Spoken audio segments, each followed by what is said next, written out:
What if the ultimate competitive advantage today is not acquiring more information, but actually mastering the art of ignoring it? That is a fascinating question. I mean, we live in an era where your vision and hearing are under permanent, relentless attack. You walk through a daily landscape defined by endless notifications, infinite scrolling interfaces, unsolicited opinions, and, overwhelming noise heavily disguised as vital information. Completely disguised. So, the primary mission of this deep dive is to explore a highly provocative thesis. We are looking at how consciously reducing or mentally silencing your receptive senses can fundamentally unlock a far more powerful, effective version of yourself. To understand this framework, we first have to distinguish it from physical deprivation. You are not locking yourself inside a sensory deprivation tank or fleeing to an isolated mountain cabin. This entire philosophy centers on cognitive filtration. It is the deliberate, strategic practice of choosing not to internalize absolutely everything you see and hear. Because in our contemporary environment, society essentially operates under the assumption that constant input is mandatory. It does. Information is treated as an ultimate good, completely regardless of its actual utility to your specific life. Because of this endless influx, the human capacity to generate meaningful, focused output has become a remarkably rare and valuable skill. When you map out how we interact with the world, human experience naturally divides into two distinct categories. You have receptive senses and you have active senses. The receptive senses, primarily vision and hearing, serve a singular biological function. They absorb reality. They pull raw data from the external environment into your nervous system. And conversely, the active senses. The active senses, which encompass speech, physical touch, and bodily movement, exist to project your will outward. Their function is to actively shape and manipulate reality. Modern digital life has engineered a severe, highly destructive imbalance between these two categories. The imbalance becomes painfully obvious when you audit your daily actions. You scroll through visual feeds significantly more than you speak your own original thoughts. That is a staggering realization for most people. It truly is. You passively observe the actions of others far more frequently than you take meaningful physical action yourself. You listen to endless streams of broadcasts and opinions more than you physically build, write, or create. You are trapped in a posture of perpetual consumption. And that posture leaves virtually zero cognitive resources available for creation. Think of the modern human mind as a highly absorbent sponge. When a sponge is continuously exposed to water and endlessly absorbs liquid without ever being forcefully wrung out, it becomes overwhelmingly heavy and entirely useless. The internal structure just collapses. It collapses completely under the weight of the water. To function optimally, you have to transition from operating as a saturated sponge to architecting yourself into a fountain capable of generating your own powerful internal flow. That is a brilliant analogy. The underlying mechanisms of this imbalance are rooted deeply in both philosophy and neurology. If we look at the foundational work of the American philosopher and psychologist William James from the late 19th century, A pioneer in the field. truly a pioneer, we find the concept in his work that dictates modern cognitive health. James proposed that attention is the exclusive gateway to human experience. He observed that your experience is solely defined by what you agree to attend to. Meaning, whatever you actively choose to focus your visual and auditory attention on literally constructs the boundaries of your conscious reality. Absolutely correct. If you open your cognitive gates to triviality, gossip, and external validation, your internal reality inevitably becomes trivial, anxious, and dependent. It is a sobering realization that your conscious reality is entirely at the mercy of whatever stimuli you permit to cross that threshold. It is entirely at their mercy. And this philosophical concept translates directly to the physical structure of your brain through the mechanism of neuroplasticity. The brain is an aggressive efficiency engine. Efficiency meaning it adapts to whatever you feed it. Yes, exactly that. Repeated exposure to specific stimuli literally alters its structural wiring. Think of your neural pathways like water carving a canyon into stone. I see. Every single time you use your vision to check a notification, compare your life to a competitor, or absorb external noise, you are carving that specific riverbed a little deeper. You are ensuring that the water of your attention flows there automatically tomorrow. Wow. So the synapses associated with seeking external input become physically denser and more demanding over time. They do. Your brain wires itself to require a constant, uninterrupted stream of external inputs simply to maintain a baseline level of stimulation. In our current digital age, the biological act of seeing has been drastically transformed. It functions almost entirely as a comparison engine. A relentless comparison engine. Social media platforms fundamentally force you to constantly measure what you lack. Every time you open an application, your vision is utilized to remind you of who you are not becoming fast enough. Vision has been entirely weaponized by algorithmic design. The more visual data you consume through these curated platforms, the more you unconsciously calibrate your inherent self-worth against the heavily edited highlights of others. You stop observing your environment for survival or navigation. And you begin actively utilizing your vision to diminish your own psychological standing. Wait, let us test that logic carefully. I mean, human beings evolved to use visual data to survive and model success. We literally learn by watching others. We certainly do. We navigate physical space and assess threats through sight. So at what exact point does the biological act of seeing become psychologically harmful? Is the fundamental problem the photons entering the eye, or is it the internal psychological interpretation of what is being seen? The distinction lies entirely in the interpretation. The biological gathering of light is neutral. The psychological damage occurs during the cognitive interpretation of that light. Specifically when it triggers constant societal comparison. Precisely. When we analyze high performers across demanding domains, elite athletes, visionary artists, or top-tier executives, we find they actively cultivate a psychological practice known as selective blindness. Selective blindness? That sounds like a superpower. It functions like one.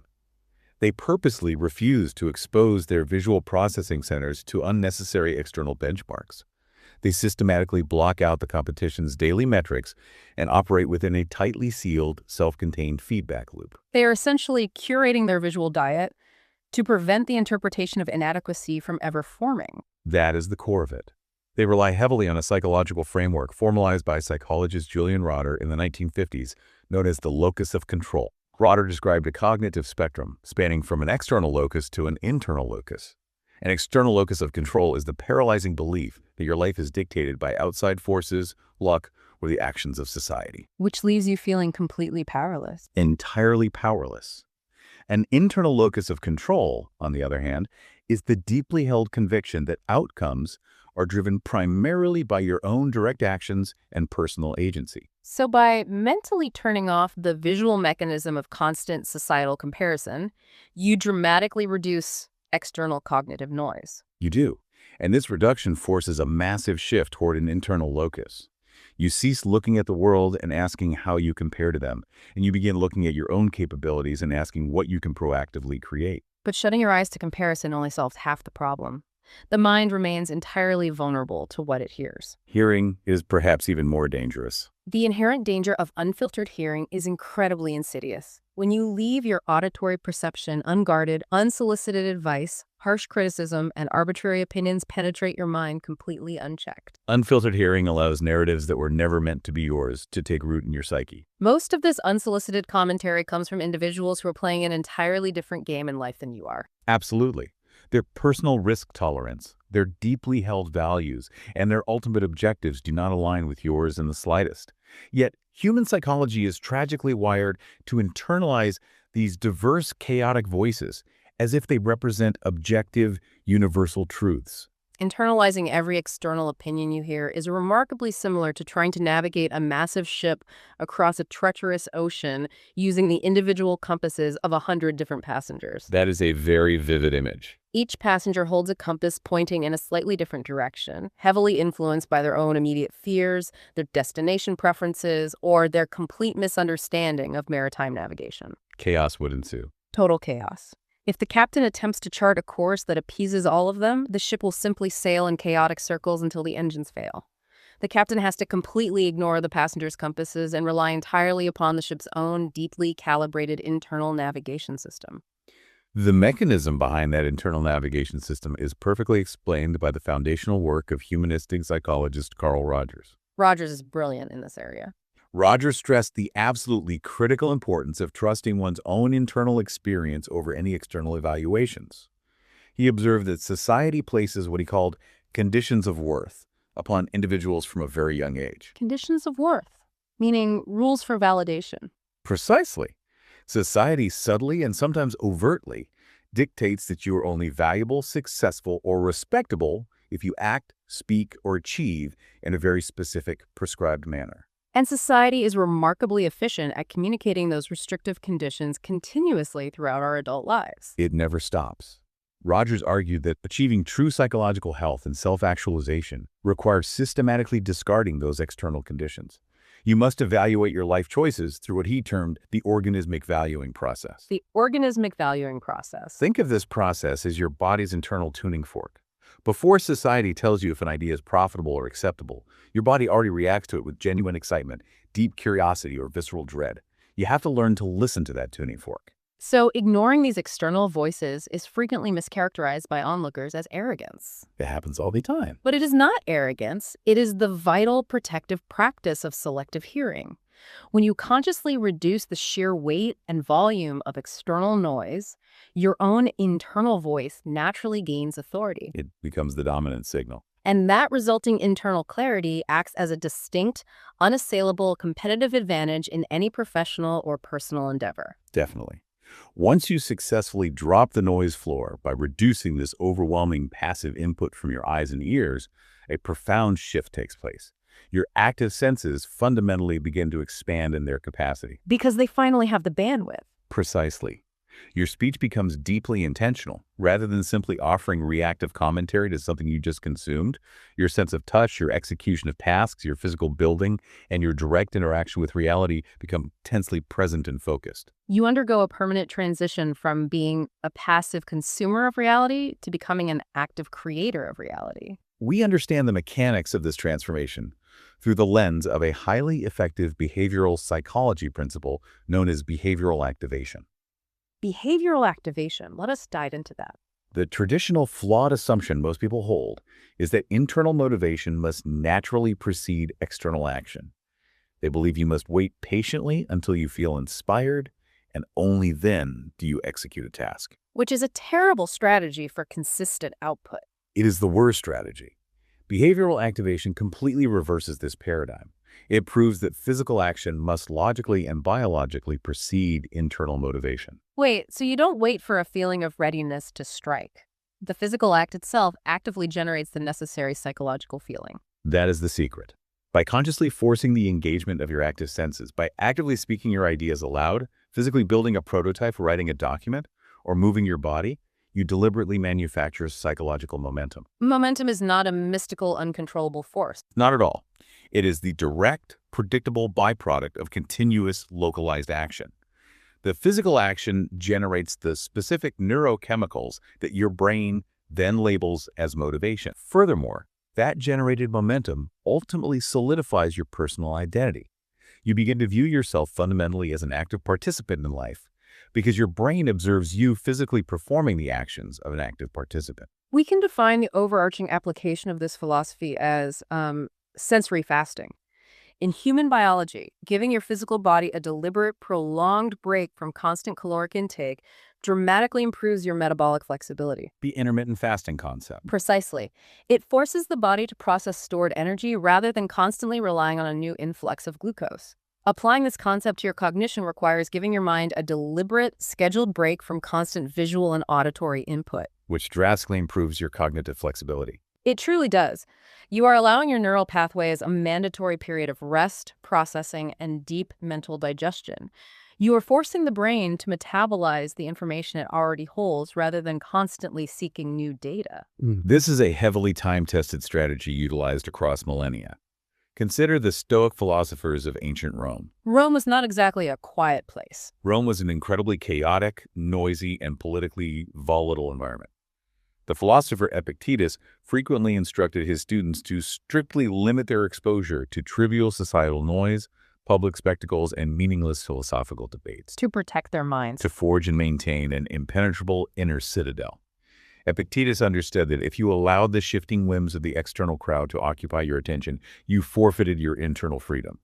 They recognized that taking in too much external data fundamentally disturbed the tranquility of the mind, leaving you entirely vulnerable to external control. The Stoics inherently understood the immense value of strategic cognitive filtration centuries before digital algorithms ever existed to fracture our attention. We observe striking parallel practices in Eastern philosophical traditions as well.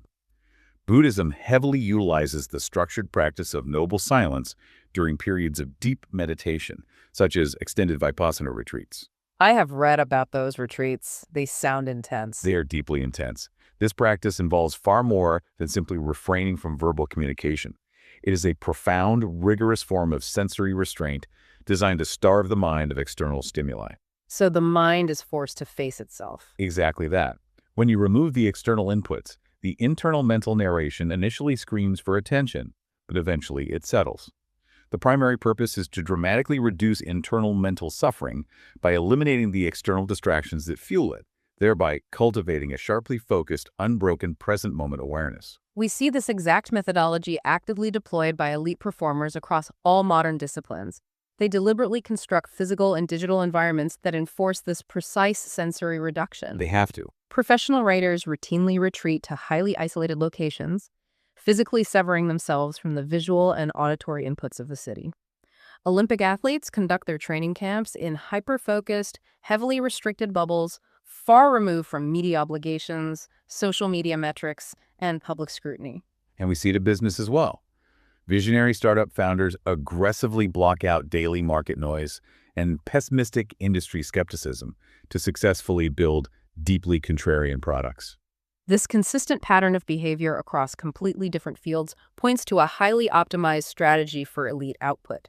They inherently understand the core mechanical truth of the human nervous system. Which is that when external signals are forcefully and intentionally reduced, internal signals immediately gain immense, undeniable strength. You simply cannot hear the subtle, highly calibrated internal directives of your own intuition if your auditory processing centers are continuously overwhelmed by the shouting of the marketplace. Absolutely true.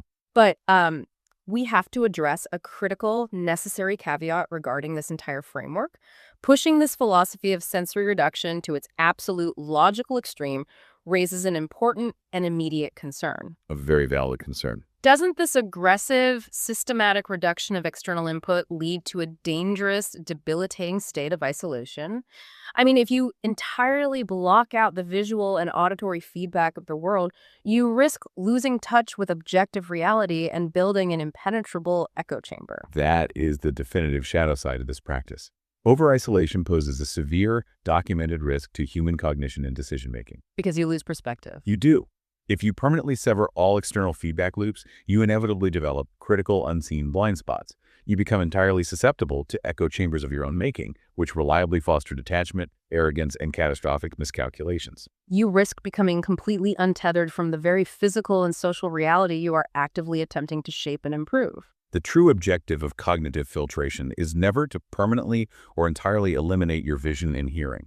The ultimate objective is to ruthlessly regain conscious, intentional control over them. We require a practical mechanism for moderation, a way to modulate the input based on the specific requirements of the moment, rather than operating in a binary state of all or nothing.